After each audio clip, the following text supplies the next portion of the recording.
Je veux traiter ici de ce que j'appelle la race invisible. Quelque part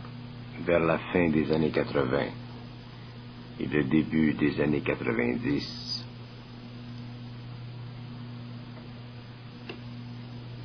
l'homme connaîtra les activités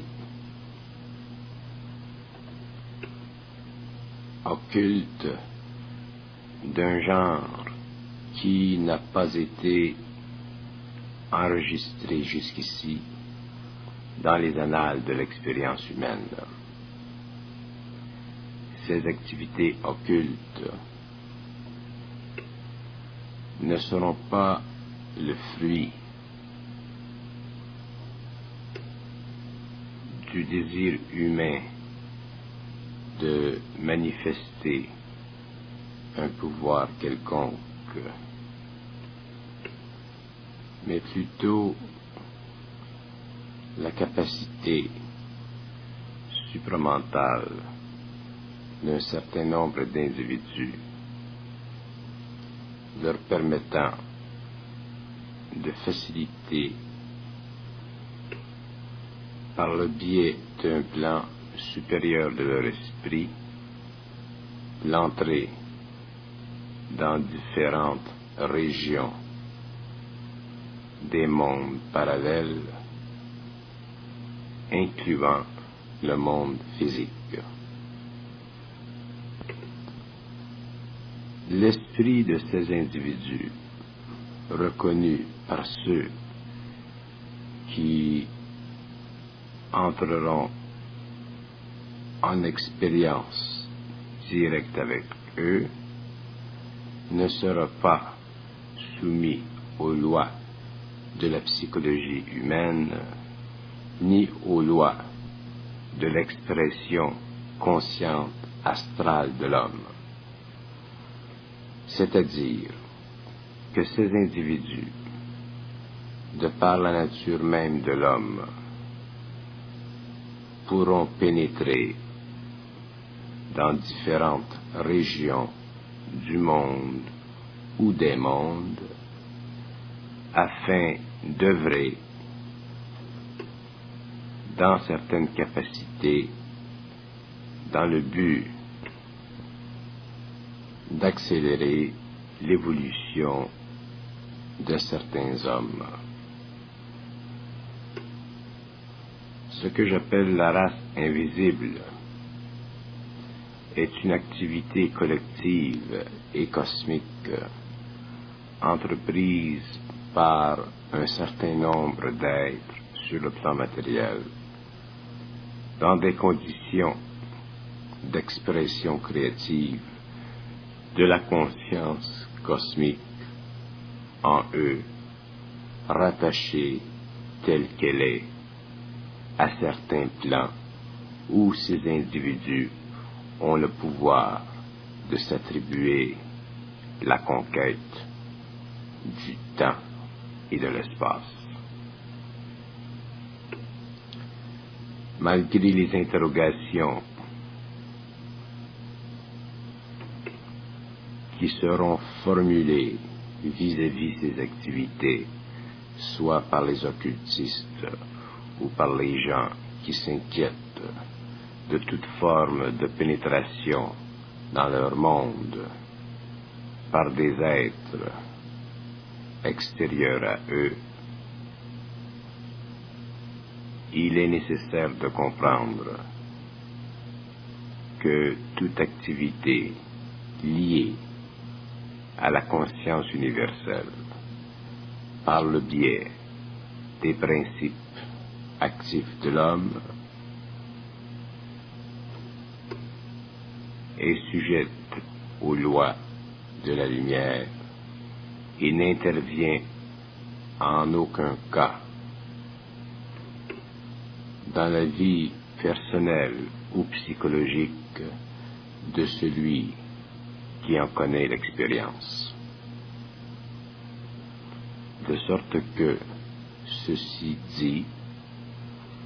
ceux parmi vous qui connaîtront ces expériences, qui seront témoins personnels de cette pénétration dans leur espace mental, seront avisés par moi de la nécessité de comprendre que toute relation avec des êtres qu'ils reconnaissent est une relation de paix, d'harmonie, dans un but unique, celui d'établir sur le plan matériel une confrérie mondiale d'hommes et de femmes conscientisés dans le supramental. Ceux qui ont déjà connu cette expérience comprennent et savent ce que je veux dire. Les autres qui seront amenés à vivre cette expérience, à vivre cette communication avec un être qu'ils peuvent reconnaître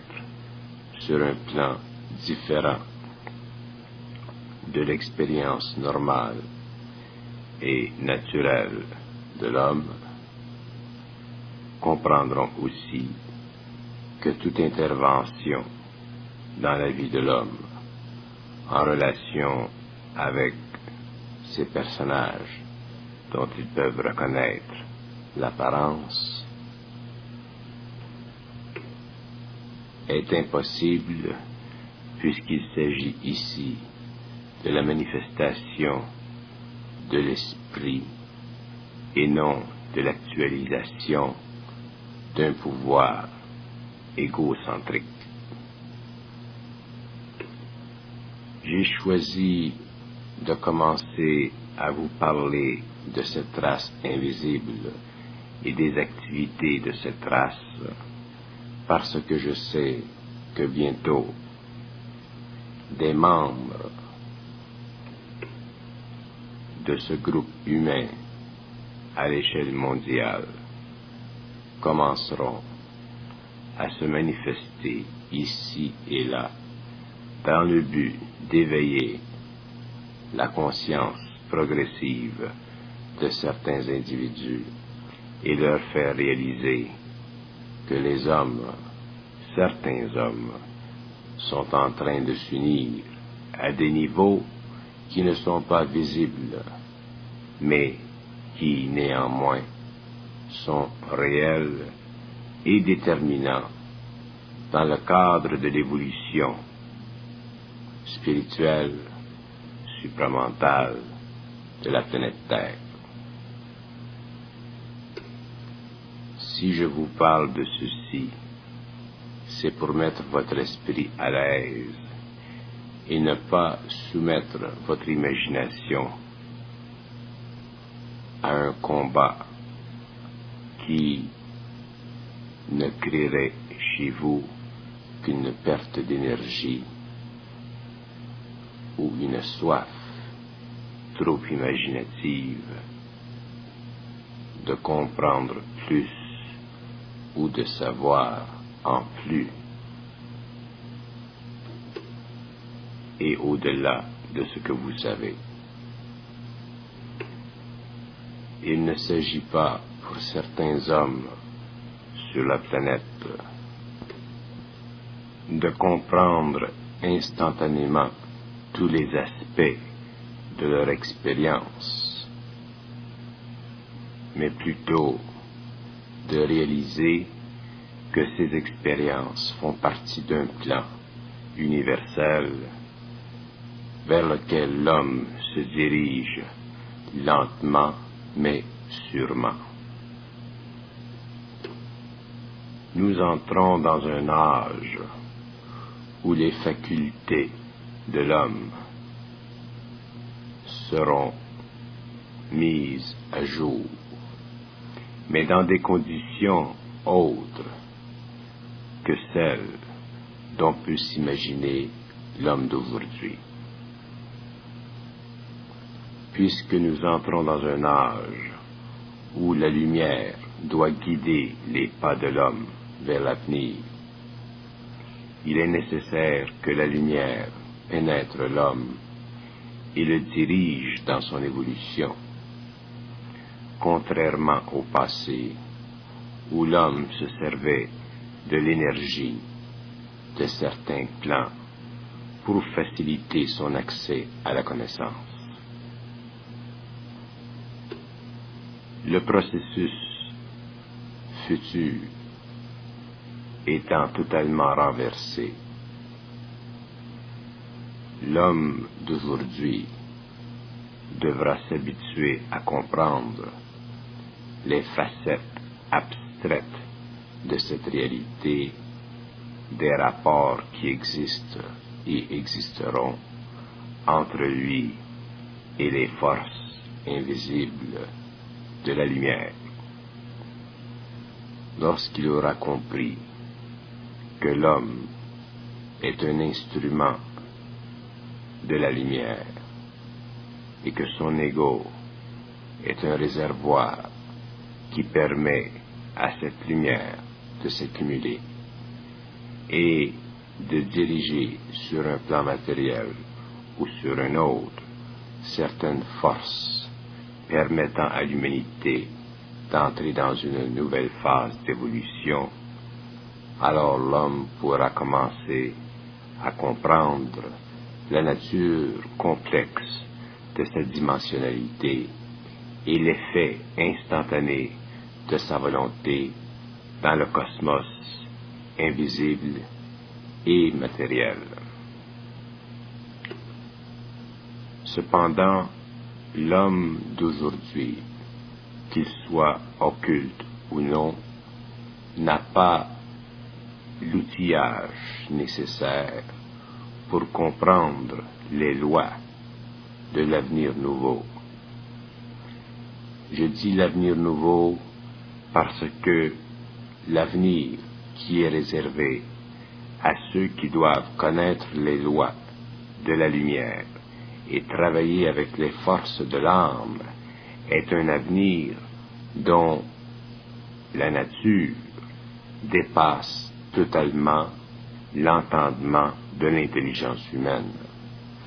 justement parce que dans cet avenir, les structures du mental sont totalement soumises aux lois de la lumière, tandis que par le passé, les structures de l'esprit intelligent de l'homme étaient soumises aux lois de déjà inscrites dans les annales de la rébellion. La race invisible est une race dont les facultés psychiques ou supranormales n'ont aucun lien avec l'ego humain. Ceci est un point capital. De sorte que les activités de cette race n'engendrent sur le plan matériel humain aucune reconnaissance de l'ego. Par contre, il est possible à l'ego de comprendre les activités de cette race, puisque cette race fait partie de l'âme de l'ego, et c'est au moyen de l'énergie de l'âme de l'ego que la race opère à la fois dans les mondes parallèles et sur le plan physique lorsqu'il est nécessaire. Il s'agira graduellement de comprendre les lois qui affectent cette race et ne pas confondre ses activités avec les activités occultes, astrales, des individus qui, dans le passé, ont fréquenté des régions liées à la conscience lunaire de l'homme. Nous vous avisons de comprendre que toute information émise concernant les activités de la race invisible sont des informations qui vous serviront de point de référence et non de support psychologique pour atteindre d'une façon ou d'une autre, par le biais d'un désir spirituel ou d'un désir occulte, des facultés innées à l'âme, mais inconditionnellement refusées à l'ego. Parmi les dispositions qui suffisent à l'homme pour entreprendre des déplacements dans les éthers parallèles, il y en a une qui doit servir de guide sur le plan humain et psychologique afin de faciliter la compréhension de la relation étroite entre l'ego et les forces de la lumière. Et je l'énumère ici. L'ego travaille et travaillera avec les forces de la lumière dans un apprentissage total, c'est-à-dire dans une vision des choses totalement nouvelle, totalement ignorée et totalement non concevable. C'est-à-dire que la connaissance occulte ancienne, ésotérique et hermétique ancienne n'aura plus de fondation dans la connaissance immédiate de l'ego pour la constitution instantanée de toute réalisation visant à lui permettre de connaître les limites ou l'absence de limites de ses fonctions dans les mondes parallèles. Ceci est la loi, et toute loi provenant de l'ordonnance des forces de la lumière dans un monde ou dans un autre soumet l'ego à la rigueur de cette loi afin de protéger le statut spirituel d'une planète et d'empêcher les forces de domination de contrôler l'évolution de l'homme qui le mène éventuellement à sa perte. Par contre, lorsque l'ego humain aura suffisamment été transmuté pour accroître son niveau d'expérience visant à interpréter personnellement ses activités sur les autres plans, il sera donné à cet ego la capacité d'engendrer volontairement les activités de l'âme qui, auparavant, devaient se faire à son insu. Mais cet ego ou ces égos qui seront arrivés à ce stade d'évolution ne seront plus disponibles à l'activité humaine planétaire. L'intérêt que vous pouvez porter à cette déclaration est un intérêt totalement philosophique pour le moment. Mais avec le temps et les années qui viennent, cet intérêt deviendra de plus en plus réel et la compréhension de ce qui aura été émis envers certaines expériences qui pourront être vôtres vous permettra de faire face à ces expériences dans le plus grand calme et la plus grande sérénité. Les lois de la lumière sont des lois extrêmement complexes, dans ce sens que l'homme ne peut arriver à les comprendre par le biais de son intelligence rationnelle. Cependant, ces lois, une fois que l'homme est arrivé à une compréhension totale, peuvent être facilement assimilées dans l'instantané de l'expérience, et leur expression ou l'éducation qu'on peut en faire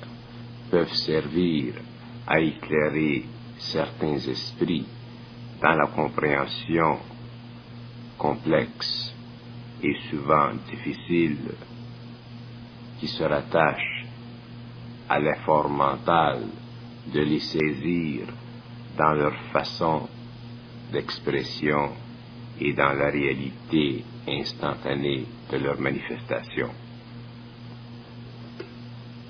Il s'agit que votre esprit soit calme et que votre esprit soit donné les points de référence nécessaires afin de pouvoir engendrer en lui-même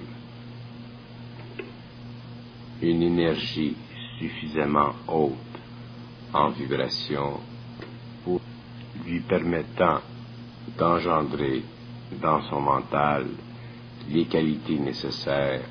à la perception totale et parfaite des lois du monde et des plans invisibles. L'homme de demain, et quand je dis l'homme, je parle de certains hommes, aura des facultés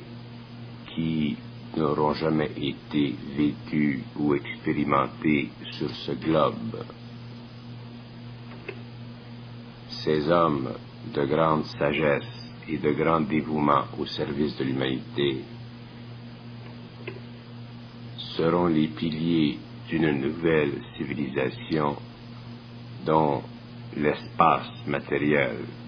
et l'espace invisible seront reliés par un cordon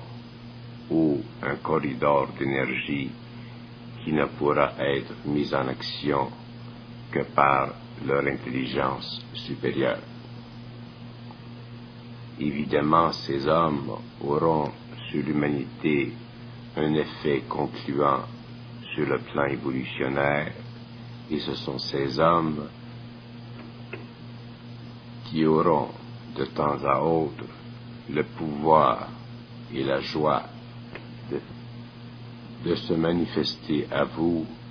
afin de vous faire connaître et reconnaître qu'au-delà de la matière solide existe un monde vivant, évoluant et conscient de la personne humaine. L'homme ne connaît pas la vie. Ses aspects les plus riches, les plus variés, les plus extraordinaires lui sont totalement voilés. C'est pourquoi d'ailleurs l'homme vit une vie qui est déjà morte. Cependant, un certain nombre d'hommes venant de tous les pays du monde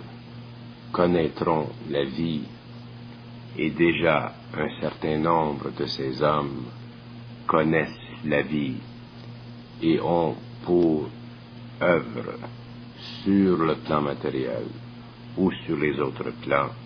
d'engendrer dans ceux qui correspondent vibratoirement aux lois de la lumière, même s'ils ne le reconnaissent pas, d'engendrer en eux une énergie suffisamment puissante pour leur permettre de réaliser l'existence d'un monde parallèle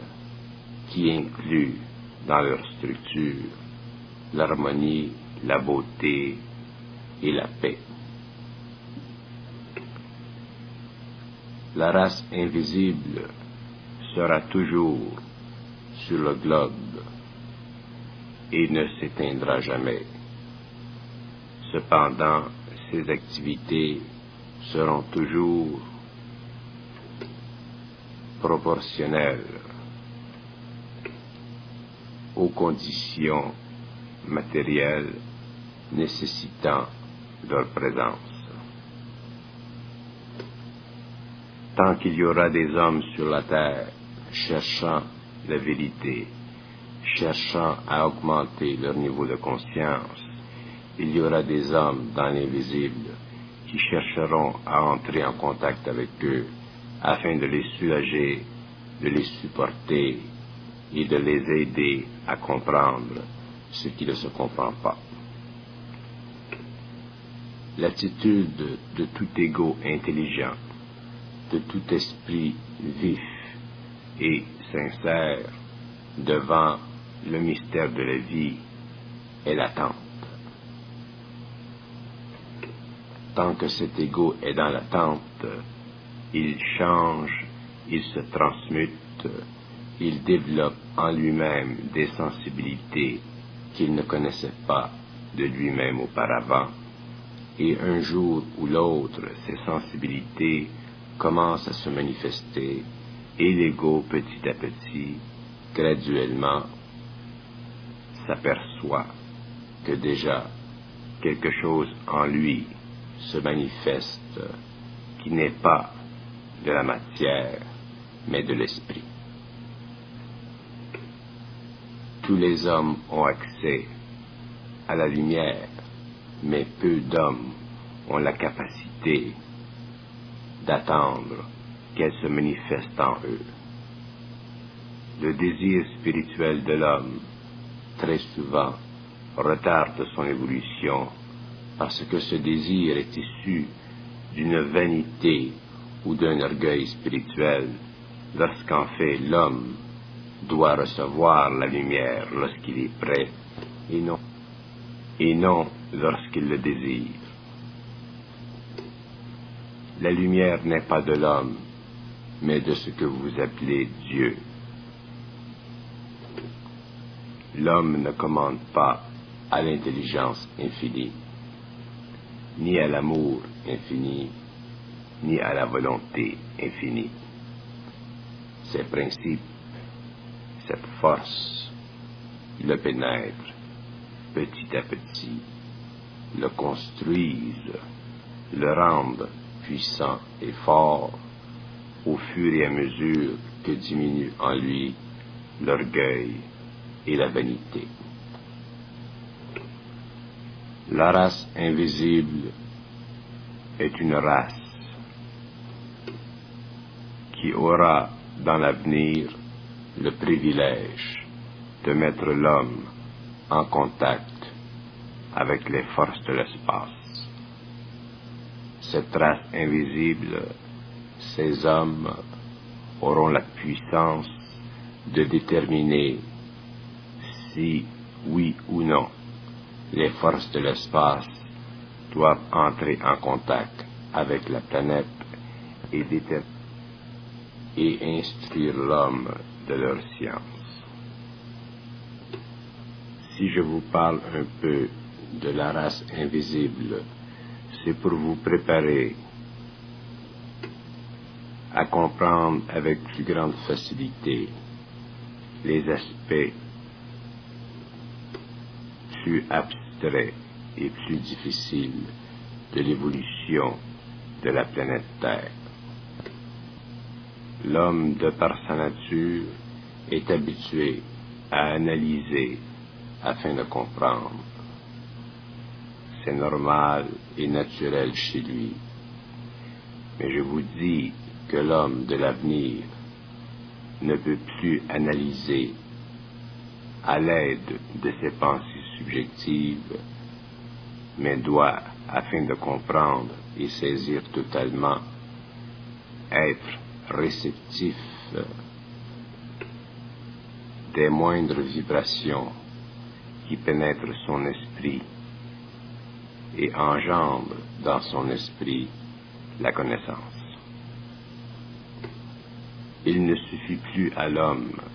de comprendre partiellement ou de croire qu'il comprend. L'homme doit savoir, et ce savoir est fondé sur la perception totale de l'énergie qui entre en lui et une capacité parallèle d'interpréter instantanément cette énergie afin que son savoir devienne pour lui et les autres une matière, une nourriture qui le lie à l'esprit au lieu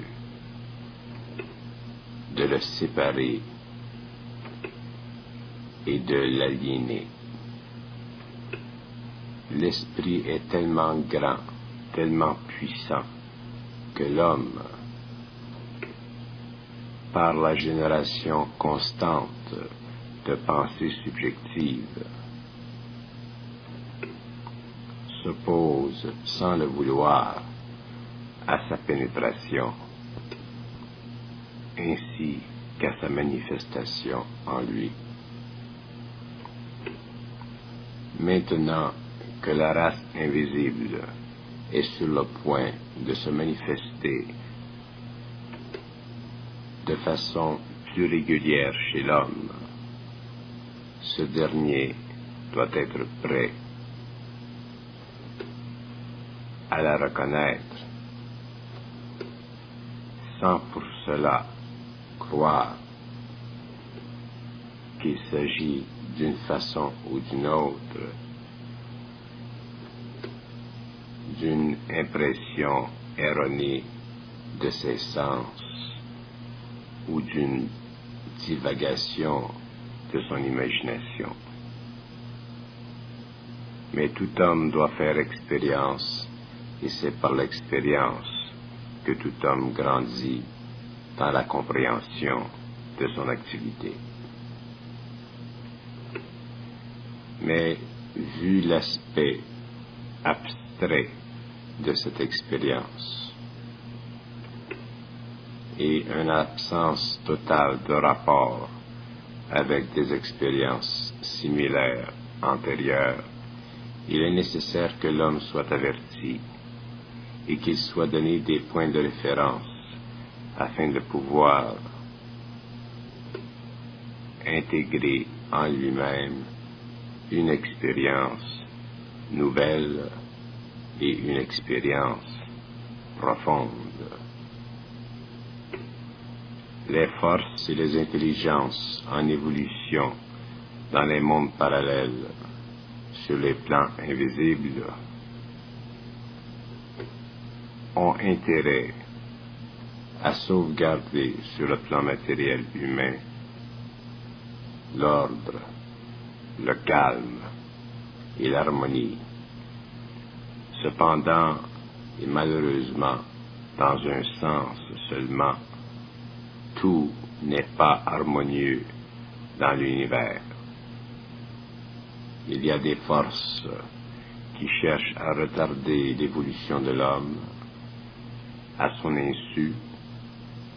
ainsi qu'il y a des forces qui cherchent à évoluer avec l'homme et à lui permettre de reconnaître un jour ou l'autre l'espace infini de son mental supérieur et la grandeur même de son âme. Les mots n'ont plus d'utilité, excepté dans la fonction naturelle qu'ils ont de contenir une énergie qui peut être transmise par ceux qui ont l'esprit ajusté à l'esprit qui règne au-dessus de tout et envers tout. L'homme invisible, la race invisible, sera vu et connu tout partout sur tous les continents de la Terre. Ceux qui la reconnaîtront réaliseront par la fin même qu'ils font partie d'un avenir réservé aux hommes dont la conscience dépasse les limites de l'espace et du temps. Cette race représente le sommet de l'évolution humaine aujourd'hui, et ses membres représentent aussi l'homme le plus complet tel qu'il peut être aujourd'hui sur le globe. Il s'agit à ceux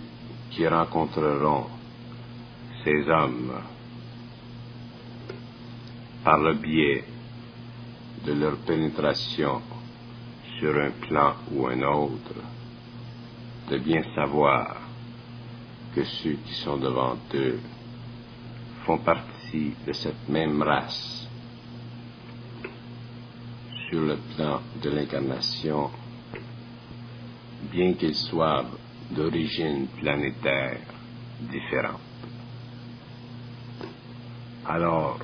il s'agit une fois pour toutes, pour ceux qui ont atteint un certain niveau de compréhension et de stabilité intérieure, de comprendre et reconnaître que l'avenir réserve à l'homme des expériences qui ne sont pas d'origine égoïque, mais plutôt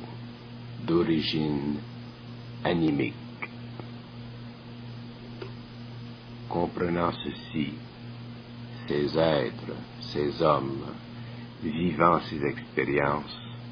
ne seront pas bousculés par elles, mais pourront enfin réaliser que quelque chose, quelque part, est en train d'amener les hommes de la terre à une réalisation plus grande et plus profonde de la réalité. L'homme n'a pas inventé la vie a créé l'homme, et l'homme doit apprendre un jour ou l'autre les lois de la vie, s'il veut pouvoir un jour ou l'autre créer des formes de vie égales à son intelligence nouvelle et à son pouvoir nouveau. Le but principal des activités interpersonnelles de la race nouvelle, de la race invisible, sera justement de faire comprendre à l'homme qu'il existe au-delà des sens, au-delà de l'espace et du temps, des mondes avec lesquels il peut communiquer et des mondes dans lesquels il peut pénétrer lorsqu'il a acquis la sagesse suffisante et le discernement total. L'inquiétude naturelle de l'homme vis-à-vis toute manifestation suprarationnelle est normale. Mais l'homme qui doit un jour comprendre les aspects glorieux de la conscience doit être aussi amené un jour ou l'autre à réaliser la grandeur des lois de la lumière et ne pas laisser son intellect, ses émotions interférer avec une perception de grande délicatesse et de grande beauté. D'ailleurs, là où il y a de la lumière, il n'y a pas de création de crainte. Là où il y a de la lumière, il n'y a que de la paix, du calme et de l'harmonie. Si je vous expose le phénomène de la race invisible, c'est pour vous faire comprendre et vous faire reconnaître qu'il y a dans le monde une grande marge entre la réalité des sens et la réalité de l'esprit. Ce n'est que lorsque l'on comprend la réalité de l'esprit qu'il nous est possible de saisir précisément la limite de la réalité des sens et de commencer réellement à progresser vers la connaissance infinie et la compréhension totale des lois des mondes qui dirigent l'évolution de la planète Terre comme elle dirige l'évolution des autres globes physiques dans le cosmos extérieur. L'homme, sur le plan matériel, n'engendre aucune force qui n'est pas déjà en lui, implantée pour la progression vers l'avenir dont il ne connaît pas la raison ni la fin. L'ignorance de l'homme est grande, profonde, mais elle n'est pas insurmontable lorsqu'il a compris la nécessité de laisser pénétrer en lui les forces de la lumière, de l'esprit, qui mènent à la compréhension et à la vision globale de l'évolution. Quelle que soit la question que vous puissiez avoir dans l'esprit concernant l'avenir de l'homme, la réalité dans cet avenir, cette question sera toujours pour vous une question menant à d'autres questions. Voilà une loi irréfutable faisant partie de la nature même de l'intelligence humaine. C'est pourquoi il vous est nécessaire, avec le temps, de graduer vers cette conscience où les questions disparaissent, où les réponses ne sont plus nécessaires, parce que tout est connu et que vous n'avez qu'à être ajusté vibratoirement à cette énergie pénétrante pour que se constitue en vous un centre de réceptivité et automatiquement une faculté créative au niveau de la pensée cosmique dans votre mental humain. Votre intelligence sera toujours proportionnelle à la capacité de l'esprit de pénétrer en vous et de mélanger son esprit avec le vôtre afin de créer un rapport étroit et parfait entre deux essences qui sont indivisibles dans leur nature, mais souvent et trop souvent largement éloignés l'un de l'autre parce que l'homme croit qu'il pense et croit savoir que ce qu'il sait est inévitablement lié à une forme quelconque de vérité. Or, la vérité n'a que d'apparence que ce qu'elle doit produire dans l'esprit de l'homme qui cherche. Et cette apparence est toujours ajustée et proportionnelle à la nature même de cet esprit qui cherche, afin de ne pas bouleverser les conceptions qui sont à la base de sa structure et qui permettent à l'ego de l'homme et à l'esprit de l'intelligence de l'homme de continuer sa progression vers un entendement de plus en plus rationnel de la réalité. Mais remarquez que la vie se fout du rationnel et que la logique n'est qu'une expression de l'harmonie parfaite des forces de l'intelligence au niveau où elles doivent se manifester pour engendrer dans l'esprit humain un ordre, une proportion et une gradation constante de la valeur qu'il a de son intelligence et du succès matériel de cette dernière.